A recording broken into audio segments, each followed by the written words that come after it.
tal? ¿Cómo les va? Ya estamos por acá de regreso en esto que es Cinevo Yug y es un placer, como siempre, tener la oportunidad de converger para poder estar platicando de buen cine. La última ocasión, Dani Galván estaba proponiendo esta película, así que con él inmediatamente estaremos saludando. Mi querido Dani, ¿cómo estás? Muy buen día. Hola, ¿qué tal, Juan, Miquel? Aquí contento de nuevamente platicar con ustedes y pues gracias por aceptarme la recomendación y bueno, ahorita les preguntaré qué les pareció y pues con gusto de hablar el día de hoy de ella. Ya, fantástico. Y vámonos hasta el norte de nuestro continente, por allá, mi querido Miquel Guillén, artista, director de cine y por supuesto, como siempre, por acá con esta actitud para platicar y aprenderte mucho, brother. Muchísimas gracias por el placer que me da tener que compartir nuestra pasión por el cine con ustedes dos. Muchísimas gracias por la oportunidad. Oh, por el contrario. Dani, suéltate. A ver, del año 2004, película de corte argentino, en el que hace una propuesta interesante con una temática que es un tanto incómoda, cruda, pero una película que de verdad, como decías, la puedes ver rapidísimo y además, pues deja mucho a la reflexión con uno de estos finales en el que dice, se va a poner aquí sabroso y bueno, se ponen a nadar y la cosa que deja vuela. Así que, Dani, ¿por qué esta peli? Bien, sí, mira, Lucrecia Martel es una directora que yo aprecio bastante, no solo por las películas, que tiene una filmografía no tan amplia, pero tiene un par de cortometrajes y tiene 4 películas, hay por ahí un documental. Pero Lucrecia Martel a mí se me hace una directora bastante inteligente, bastante interesante en su propuesta, y además por la visión que ella misma tiene de su oficio, de su trabajo como directora. Tuve la posibilidad de hace un año tomar una masterclass con ella en donde, bueno, hablábamos sobre narrativas, bueno, hablaba ella sobre narrativas en el cine y como los temas actuales. Y a lo que quiero llegar es de que ella, pues, tiene una visión, creo que bastante interesante sobre el construir cine, en el sentido de lo que hemos hablado acá como autor. Ella, obviamente, está muy adentrada que el cine debe ser una construcción, que debe ser una construcción de la imagen y el sonido, y no solo contar historias, no solo diálogos, sino realmente tener la intención de construir planos y de construir un mundo. Entonces, se me hace muy interesante hablar de ella, un poco para contextualizarla, pues ella efectivamente es argentina, es directora de cine que creció en una ciudad llamada Salta, si no me equivoco, al norte de Argentina, y que además sus películas estarán contextualizadas en esa ciudad. Entonces, un poco de su cine también habla mucho de su vida y de haber crecido en una, pues digamos, sociedad en cierta manera conservadora y con diferencias sociales como es Salta. Entonces, de ahí es como un poco la invitación a analizar como el estilo de Lucrecia Martel en esta película, que yo creo que esta pues propone varias cosas muy interesantes para mí, también junto con las otras dos que tiene, que es La Ciénaga y La Mujer sin Cabeza.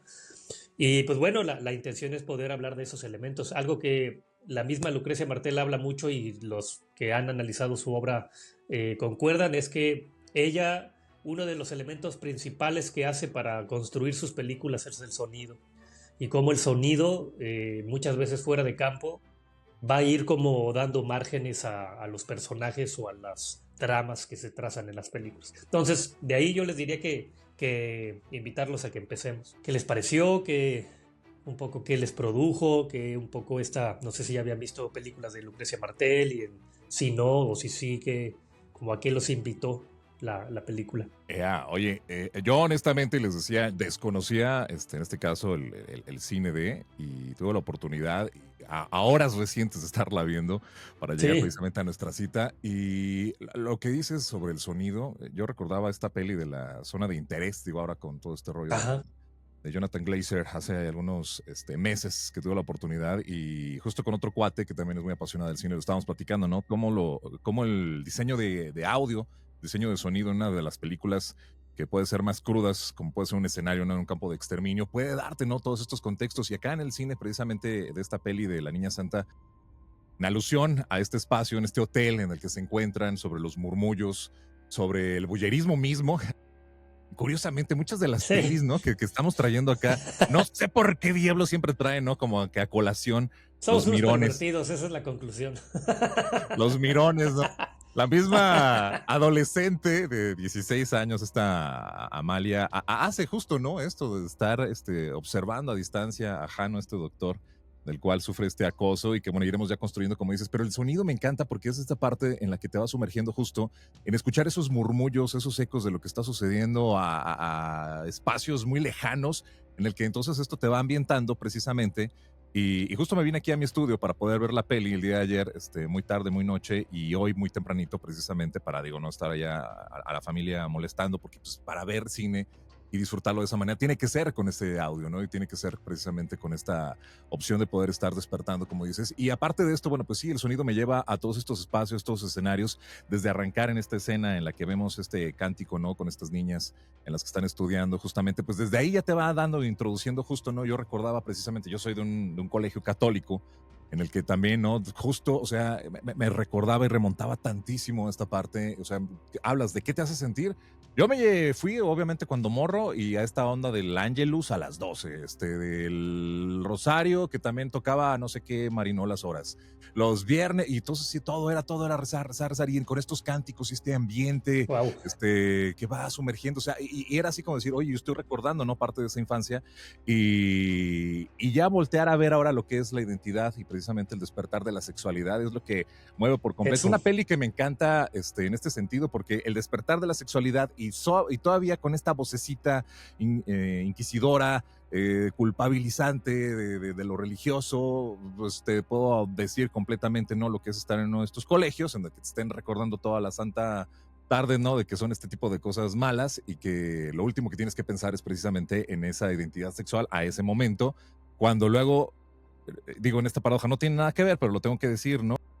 Pues los religiosos, obviamente, pues dentro de esto, lamentablemente, sabemos que es donde tienen mayor empuje hacia estas circunstancias de abuso. Y no me voy a ir muy lejos. El colegio en el que yo estaba, Constancia y Trabajo, aquí en la ciudad de León, Guanajuato, era visitado cada año rigurosamente por los millonarios de Cristo, los legionarios de Cristo, perdón, para poder hacer sus retiros. Entonces, no lo dejen más allá. Imaginen eso. Sí, es correcto. Es correcto. Entonces, una de las cosas más terribles que les puedo decir, ¿no? En este sentido, que la selección de niños, porque se los juro, era así. O sea, era una onda de que te llamaban, separaban los tipos, digo, insisto, estoy haciendo como un paréntesis, nada más como para contextualizar todo lo que es la escena de, ¿no?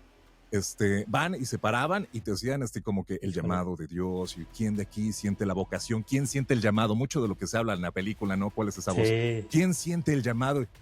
Tú, un niño de 11, 12 años, así pensando, y después ellos, así, no sé cómo, yo tengo como una nube en ese sentido, pero lo veías como pasar con estas sotanas muy clásicas negras, ¿no? Y su cuellito de esta orden, y te llevaban a un cuarto contigo en el que a los seleccionados que habían sentido el llamado, les trataban como de lavar el cerebro. Yo fui uno de esos, ¿no? El que te decían, oye, a ver, dile a tus papás que te invitamos a este retiro, que va a ser. Y claro que llegas tú con tus papás a decirle, oye, papá, quiero 12,000 pesos para este fin de semana porque es el retiro para que me van a llevar a Reino Aventura y no sé qué, que ta. Y era parte, ¿no? De toda esta manera, y solamente pocos, entre comillas, los que sentían ese llamado. Entonces, por eso creo que tengo mucho de ese contexto en que me remonte, digamos, a ello. Y en general, una peli que deja desde estas escenas acá donde vemos lo del esto en la calle, que está viendo como este tipo de música y los acercamientos, ella cómo va adentrándose a sentir eso, ¿no? Incluso para sentir el llamado de salvar a este sujeto. Bueno, ahí está, mira, esta parte, ¿no? Del rozamiento. Bueno, en fin, una peli que me encantó, brother, y muchísimas gracias por eso. Me hizo sentir muchas cosas y de verdad vale mucho, mucho, mucho la pena para que todos allá también la puedan explorar. Mi querido Miquel. Pues sí, yo solamente he visto a La Niña Santa y Sama. He visto bastantes entrevistas de ella. A mí en lo personal me gustó mucho. Tiene, como ustedes dicen, el uso del sonido que es muy bressoniano en muchos aspectos, porque está básicamente partido, el sonido está partido, es decir, hay sonido directo, sonido indirecto, sonido ambiental, y lo que me llama mucho la atención es la cuestión del murmuro, ¿no? Como sonido, ¿no? Porque además de que la película está filmada solamente en 3 tipos de planos, lo cual se me hace bastante original, porque está siempre o muy cerca o medio cerca, y eso se me hizo muy original. La otra cosa que me llama mucho la atención es que tiene una sensibilidad muy específica la película y está llena de sutilezas. Y es muy difícil lograr esas sutilezas en cine sin que sean demasiado abiertas, demasiado sobreentendidas. Yo no he visto La Ciénaga ni La Mujer sin Cabeza, pero hay algo que quiero comentar, que creo que al menos en esta película, este, posiblemente tiene que ver con el despertar sexual de la niña, en relación posiblemente a su propio despertar de ella, ¿no? Porque a final de cuentas, ella tiene pues es una vida lésbica la que lleva, y es una sensibilidad muy especial, y esta misma sensibilidad, que es bastante controversial detallarla, que es todo este rollo, sensibilidad, que también lo tiene, por ejemplo, en las etapas medianas, Almodóvar, ¿no? Que hay una cierta sensibilidad homosexual muy clara, pero que es hermosa porque es humana a final de cuentas, ¿no? Pero los secretos, las intenciones, la relación con la amiga, la relación con la señora que dirige el hotel, ¿no? Mirta, que por cierto tiene una cara impresionantemente dramática esa mujer, como pocas he visto, y todo este rollo con Jano, con el profesor que va a dar esta conferencia, y todas estas medias verdades que no sabemos qué pasa, no sabemos qué es exactamente lo que están hablando. Entonces es un enigma que es tan enigmático como el mismo sonido del teremín. Porque es una idea muy... La cuestión del teremín público se me hizo muy, muy original, cabrón, ¿no? Porque es un instrumento de los años 20 muy extraño en mi punto de vista. Y vaya, yo no soy un experto en música, ni mucho menos, pero toda esta connotación también del agua, ¿no? Del agua como purificadora, como movimiento de libertad, porque así es la alberca para muchas personas, incluyéndome a mí, que sientes una libertad cuando estás nadando en la alberca, ¿no? Y la otra es el final, ¿no? Que lo deja muy, muy súper ambiguo, ¿no? Con tintes que tal vez hay un romance, no hay un romance, es una amistad, quién guarda los secretos de quién hizo qué, el único comentario cuestionador, que también lo vi en Sama, es que yo creo que Lucrecia, como ama tanto la cuestión de la estructura y de los sonidos y de los posicionamientos de cámara, a veces, o al menos en mi punto de vista, a pesar de que a mí me encantó porque me encantan todas estas teorías intelectuales, es que se siente que están hechas. Claro. Y se siente que están pensadas, y se ve que están pensadas. Ese es el único pequeño detalle que yo le veo en relativa contra, porque no es realmente contra, porque al final de cuentas la película te lleva y te jala, y es una película súper bien lograda en mi punto de vista, y que además, bueno, pues ya tiene 21 años de existencia, ¿no? Una ambigüedad moral que, como dices, ¿no? En este sentido yo creo que lo podemos ahí como estar retomando, no sé si dentro de toda la filmografía de la propia Martel, porque veo que en este sentido, como tú lo mencionas y lo matizas, pero también hablar de esto de poder y control, estas dinámicas entre adultos, adolescentes, hombres, mujeres, la manera en cómo estirar y aflojar y explorar precisamente estas interacciones. Si bien las vemos de esta manera tan sutiles como es el propio tocamiento, porque no es como una tan explícito esto que esté sucediendo, ¿no? Esto es acá en México decían, ¿no?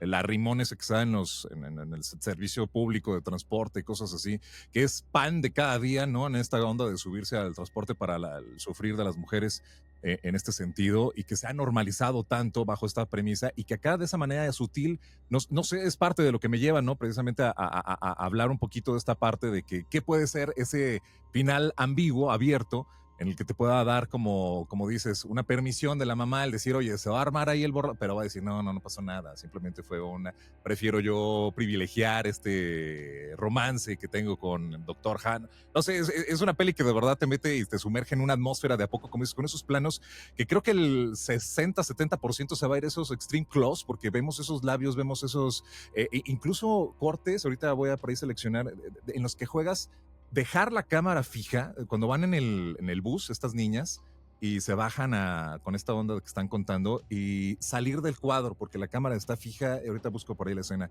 y la cámara sigue ahí y ellas entran y salen como en este cuadro no tan cuidado en este sentido, pero es esa cercanía de lo que es tan claustrofóbico incluso de lo propio que están viviendo. Sí, sí, yo creo que hay muchos como elementos para hablar, ¿no? Yo empezaría, bueno, primero quiero compartirles que tengo aquí mi playerita de Lucrecia Martel. Ándale. Mira. Y sí se ve que la expresión es muy seria como sus películas. Sí, no, pues es que tengo ahí colección de playeras de todo tipo, entonces dije, me la voy a poner porque vamos a hablar hoy de ella. Fíjate, yo creo que sí, el tema del sonido es algo que inclusive enfatiza Lucrecia Martel en este, ahí te ponías en escena este primer plano de la oreja de ella, cuando ella está en la alberca y está ella como, que ahí te hablaremos de eso, ¿no? En este juego de los deseos, ¿no? Del deseo y de la represión y de cómo ella va a intentar conjugar o hacer una conciliación entre su deseo y su culpa.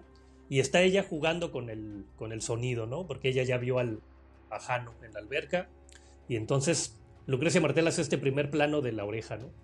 Y lo conecto con algo que ella dice en una entrevista, que es más importante, que dice que en la escucha hay una voluntad. Lo que ella dice en la entrevista que leí era que por lo general le damos mucho poder a la mirada, ¿no? O sea, en la mirada reconocemos que hay como mucha voluntad, como que uno mira porque tiene una intención, pero como que creemos que el escuchar tiene un nivel más pasivo, como que no estamos tan... Y ella lo que dice, no, en la escucha también nosotros tenemos voluntad, ¿no? Escuchamos lo que queremos escuchar, seleccionamos. Y se me hace importantísimo que ella haga este primer plano de la oreja, ese momento, pues, porque sí, no solo está ahí tratando de invitarnos a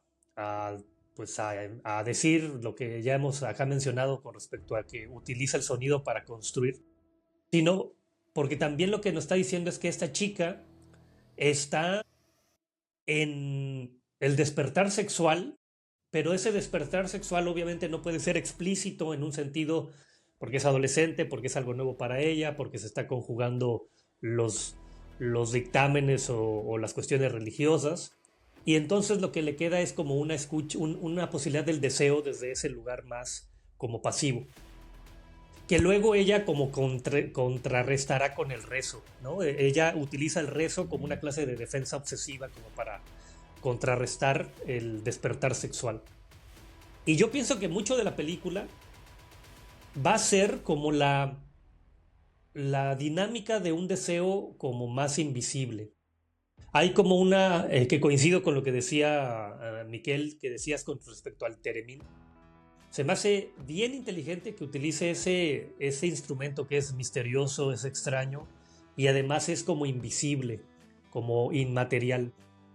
Y creo que lo utiliza porque el deseo de estos tres personajes es así.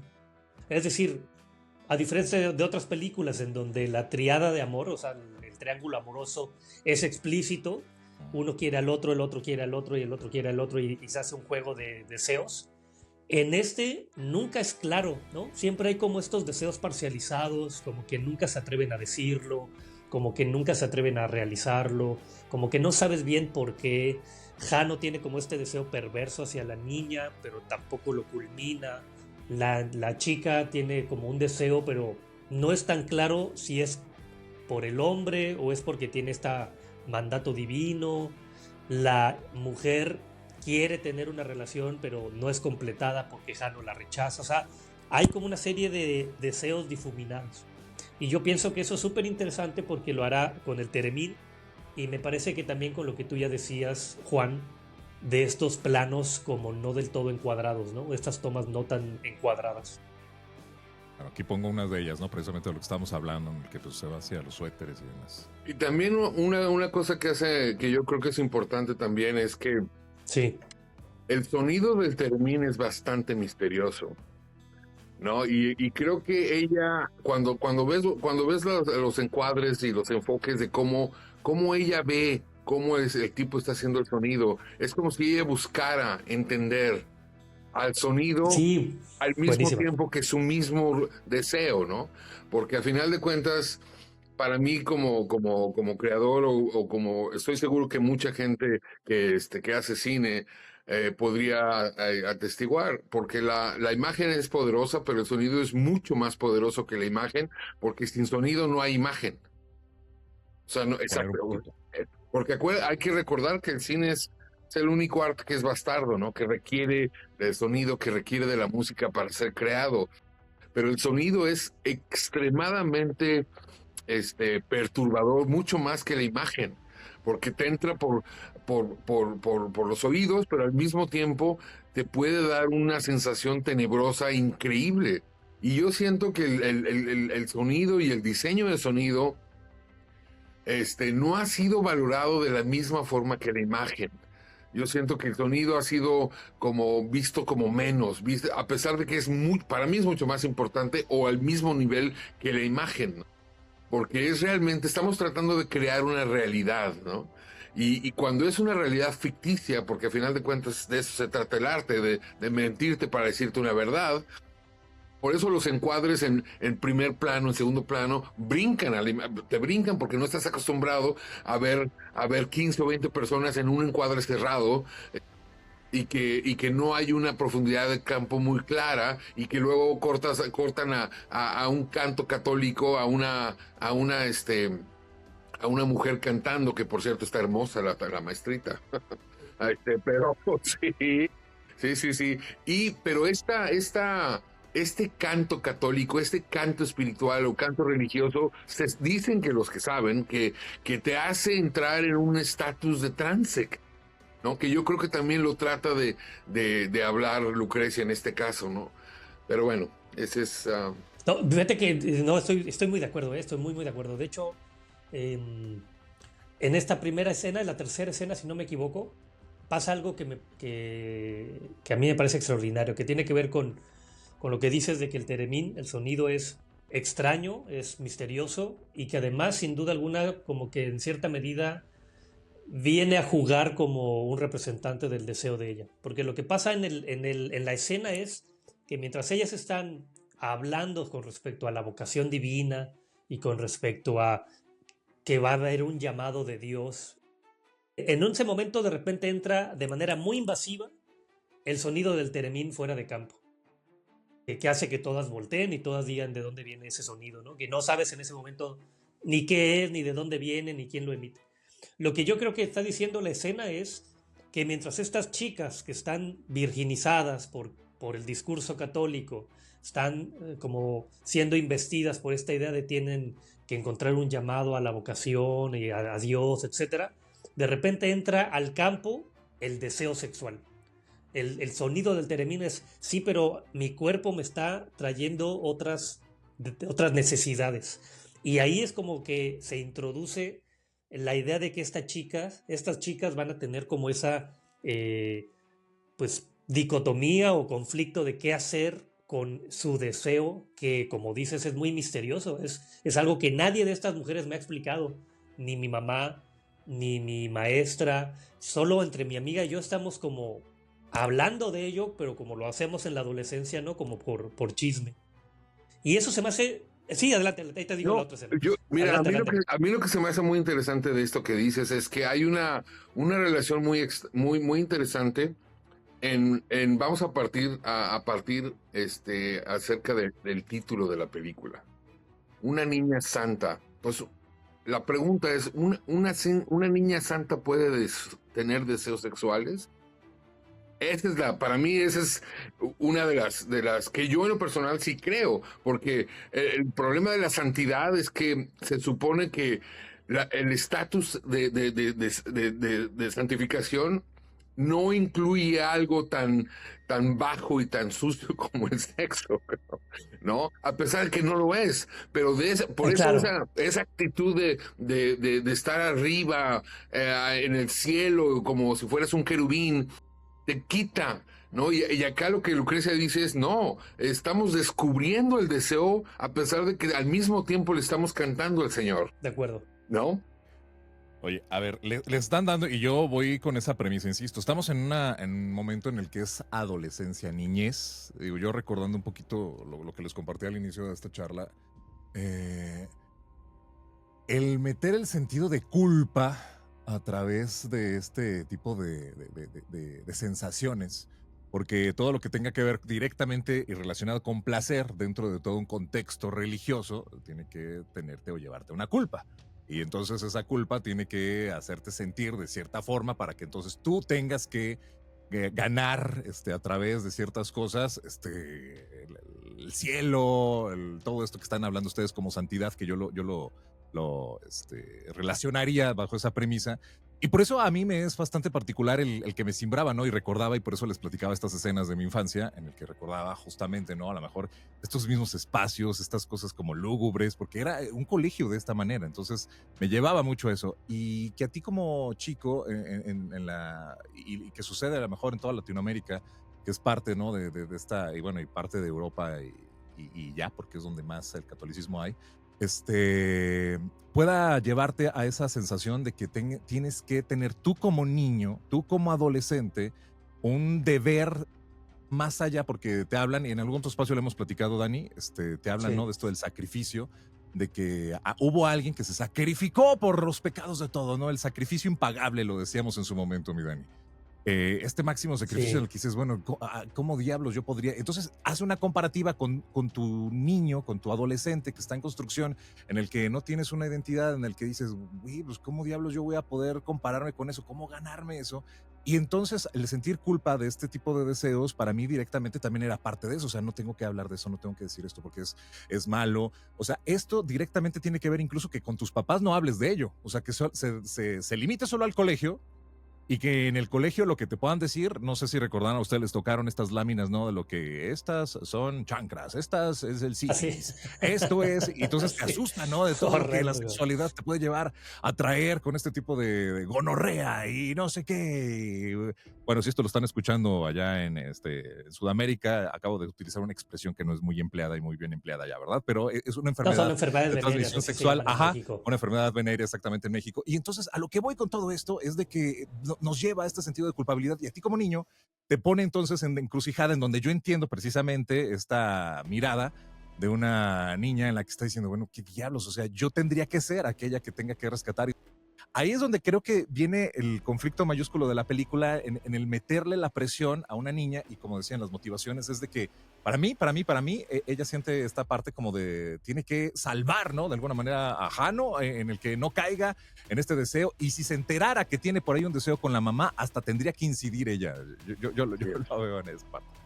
Sí, fíjate que a mí se me hace bien interesante cómo la película va a mostrarnos el cómo ella resuelve ese conflicto. La forma en cómo lo resuelve es, mientras tengo por una parte un deseo sexual y por otro lado tengo culpa de ese deseo porque tengo supuestamente una vocación espiritual, dogmática, cristiana, católica, la resolución interna es voy a fusionarlos.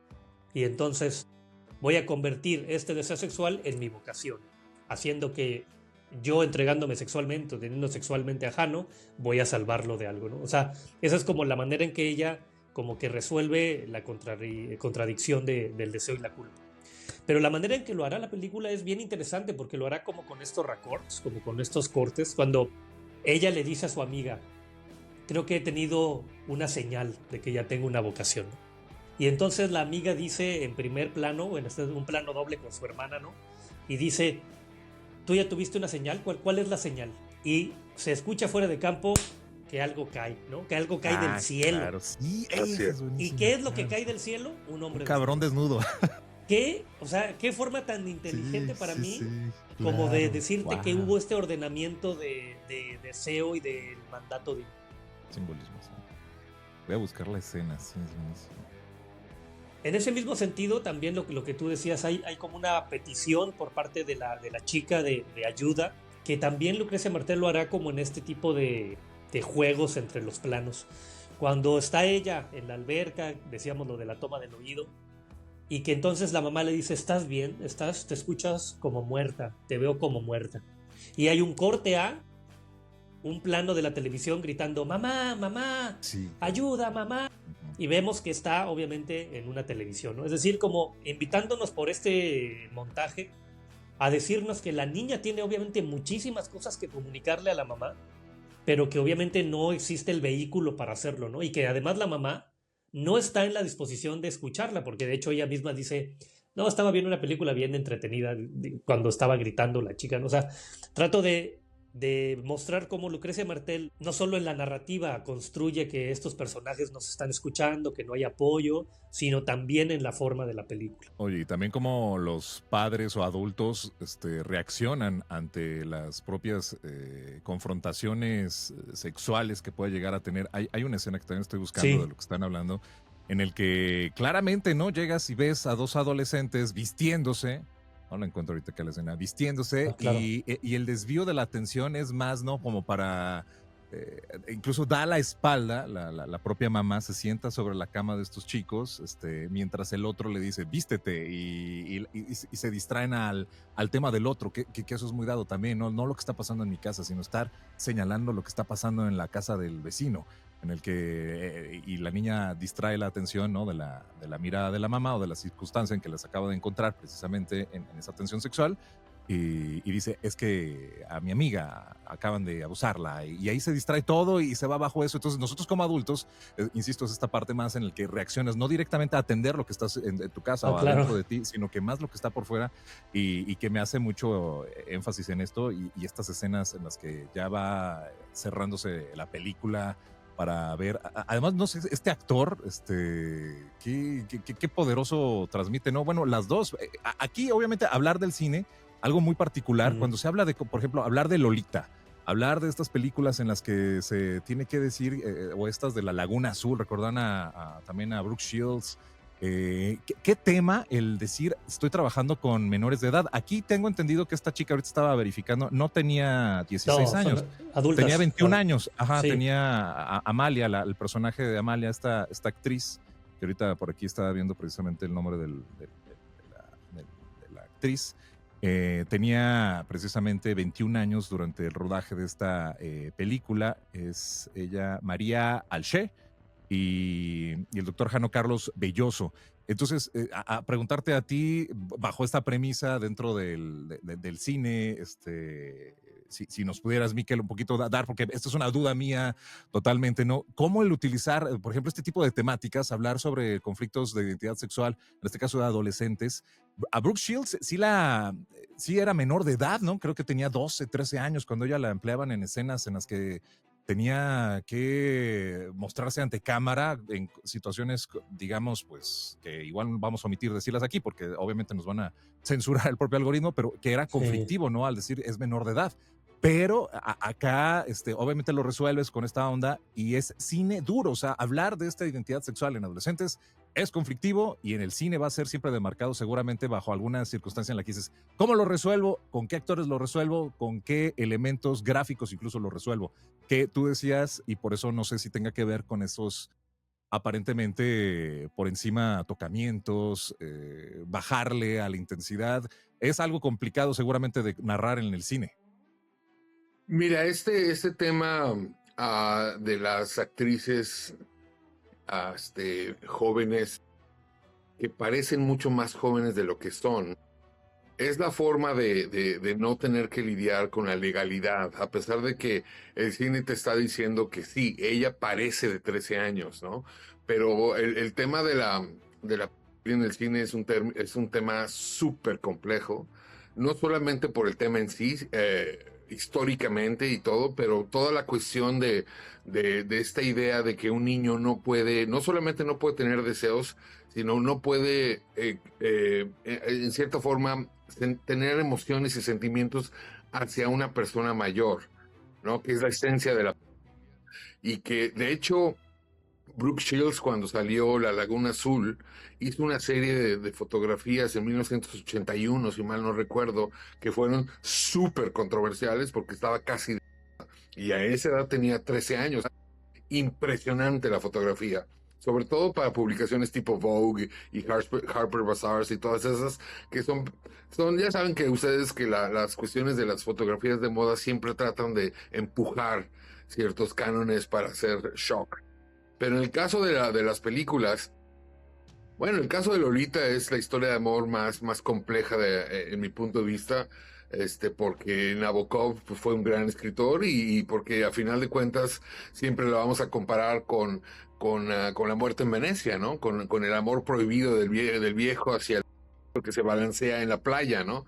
Pero en el caso acá de Lucrecia, yo creo que está muy delineado, o sea, el tema del deseo está muy bien representado en una forma que les da dignidad a los personajes, que no es una corrientez o que no es una visión de Claro. una directora que ella en sí está tratando de decir, miren estas sucias, sino que la tridimensionalidad del personaje le da dignidad, y que además es muy válido, ¿no?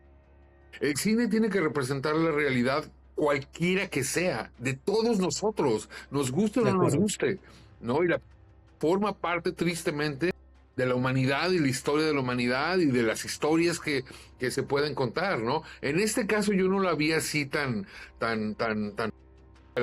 intención de Lucrecia, al contrario, la vi con cierta compasión, Inocencia. con cierta inocencia, que también lo hace mucho más complejo, pero al mismo tiempo lo alinea o la alinea ella a esa santidad que ella busca en el título. Sí, no, de acuerdísimo. Esta escena incluso final en la que, digo, no para ir cerrando, pero nada más como para concretar parte de lo que están ahí como que refiriendo, es esta parte, ¿no? De la inocencia, o sea, ve a entretener a la amiga para que no vengan, enloquecemos, ella se mete, obviamente, inmediatamente, y a jugar, o sea, ¿por qué? Porque son niñas, ¿no? Son niños, es esta parte en la que tienes que regresar como a esa parte de la intención de la película, como mencionas, al dignificar, me encantó. Yo creo que eso que estás hablando es fundamental. Tú, Dani, Sí. conoces de cerca, obviamente, a la directora, a la autora de esta obra, y justo no esto que acaba de decir Miquel, a mí me llama poderosamente la atención dignificar algo que en el cine seguramente durante varios momentos, por ejemplo, para mí es algo totalmente genuino el preguntar cómo diablos lo resuelven dentro de la industria este tipo de temáticas. Sabemos, ¿no?, que el mismo Kubrick tuvo que hacer ante esta adaptación de Lolita ciertas circunstancias. Cuando viene la película de los 80, para muchos era, oh, qué bueno, eso es lo que se debió hacer, no, mejor. Y vienen estos pensamientos un tanto más así morbosos bajo esa premisa, que ahora, como dices, dignificar esto me parece fantástico, y una escena como esta, bueno, te dice, mira, están jugando y esa es la inocencia de una película como esta. Yo rescato mucho como el tema de la relación de ellas dos, o sea, y el cómo Lucrecia Martel va construyéndola, me parece que, y tiene que ver mucho con lo que ahorita decía, ¿no? Porque me parece que de todos los vínculos o las relaciones, por así llamarles, que vemos en pantalla de esta película, la única que está más genuina es la de ellas dos. Porque es como las que interactúan más, ¿no? Y creo que lo hace con toda la intención Lucrecia Martel, ¿no? De hecho, es las que con mayor. Sí, con mayor énfasis vemos planos dobles de ellas. O sea, siempre ellas dos como en campo, interactuando, haciéndose el chisme, ¿no? Uh-huh. Diferente a que con los demás no hay como esa. No comparten el campo visual, ¿no? Casi siempre es campo contra campo, o están, así como decías, parcializado en la toma. Ellas dos casi siempre están compartiendo el primer plano. Y creo que eso ayuda mucho a visibilizar que, como dentro de toda esta dificultad que es la adolescencia en general, toda esta travesía que es encontrarse a uno mismo, entender qué es este despertar sexual, entender tu identidad, como que lo que tenemos más estable es nuestras relaciones de amistad. Porque me queda claro que sí es cierto que puede haber algunas como chispas de que quizá ellas puedan acabar siendo pareja, quizá de adultas, ¿no? Como que, pero me parece que lo maneja también Lucrecia Martel, que no es así de explícito, ¿no? Es, en verdad te dice, son niñas que están apenas entendiendo quiénes son. Y claro, pueden por momentos tener despertares sexuales y tener como este interés como de qué es la sexualidad, pero por otro lado quieren jugar, quieren compartir, y se me hace muy adecuado que la relación que más se muestra como estable y como que en realidad compagina es la de ellas dos. Otra de las cosas que cabe recalcar es que dentro de ese despertar sexual, dentro de esos cuestionamientos de descubrir el deseo por primera vez, el hecho de que pasen mucho tiempo juntas, puede implicar que estos juegos y estas miradas, sobre todo las miradas en muchos aspectos tienen mucha carga sexual, cabrón, ¿no? Y creo que la forma en la que se ven ellas tiene esa dualidad que podría haber muchos discursos, incluyendo la inocencia, incluyendo el cariño de amistad, pero también incluyendo el deseo sexual, que están descubriendo al mismo tiempo. Por eso, a final de cuentas, Correcto. ellas nadan solas, como amigas, Sí, como correcto. posibles amantes, como que a lo mejor decidieron, intentamos descubrir algo en el mundo adulto y nos dimos cuenta que a final de cuentas nuestro tiempo juntas es precioso, ¿no? Porque hay muchas lecturas y ese es el Sí, de poder de acuerdo. Lucrecia Martel, ¿no? Porque no hay un significado único y este es lo hermoso, cabrón. Sí, sí, Antes sí, de pasar a totalmente. la confrontación final, y si permiten, digo nada más como para efectos de aquellos Sí, que para nos ir están ahorita cerrando. viendo y poder invitar a la audiencia, a aquellos que nos están acompañando, de estos elementos simbólicos. Fíjense, me parece fundamental lo que sacaste hace ratito. Yo vi la escena y parece curioso y traté como de pensar, reflexionar. Dije, a ver, ¿por qué diablos alguien caería encuerado ahí a este patio? Y esto que traes en el simbolismo me parece adecuado. Voy a poner, si les parece, esa escena para que la disfrutemos, para que los que nos están viendo puedan disfrutarla también con nosotros en paralelo Ah, y, claro. así, y ahí en esa premisa poder hacer la invitación, uno, o a que la vean o a que la Niña Santa la puedan ver desde otra perspectiva de nueva Bien. cuenta. Así que con esto vamos a guardar silencio y escuchar. ¿Cómo sabes? ¿Tuviste una señal? Ay, ya le censuro porque luego ya se nos va a salir ahí el muchachote, ¿verdad? Pero me encanta que esto que acabas de narrarnos es precisamente, brother, lo que puede ser el símbolo y más de estas escenas al final en el arco, en la confrontación, cuando también la propia Amelia se mete, ¿no? Al cuarto del doctor Jano, que varias veces, ¿no? Lo va como siguiendo, lo va como tratando de cazar para encontrárselo. Aquí decide ponerse vulnerable. Yo les hablaba en esta parte de las cuestiones de poder, mucho también dentro de estas cuestiones sobre el acoso y el abuso, pues habla mucho del poder. Lo hemos platicado también en cantidad de veces, mi querido Dani, ¿no? En estas circunstancias. Y digo, no es estar hablando de que este sujeto, al ser un acosador, tenga que justificárselo y demás, pero hace verlo también, ¿no? En una confrontación final interesante en el que al momento de ir precisamente a buscar a la mamá, voy a decirle todo a tu mamá, ¿no? Pareciera que es como una redención de este tipo bajo la misma circunstancia de que está culpabilizándose, quiere solicitar, se va a exponer, pero no, termina, ¿no? Acá con la mamá conquistándole. Entonces, habla de esa doble perversidad de estos sujetos dentro de la inocencia misma de la que estás hablando y el doctor Jano, pues representa, ¿no? Esta parte de la condición humana, en esta parte perversa en la que aquí está justamente en la escena en la que va llegando y aparentemente, bueno, pues dice, voy a resolverlo platicando contigo sobre algo y no, finalmente se entrega a ese propio deseo. Y no solo eso, cierra la puerta para que vuelva a suceder, ¿no? Antes de despedirme. No, ver una película una y otra vez, este ejercicio que estamos haciendo, hermanos, me gusta mucho porque es la invitación precisamente, ¿no? Sí. Para verla bajo otras miradas una vez que podamos estarla por acá reflexionando.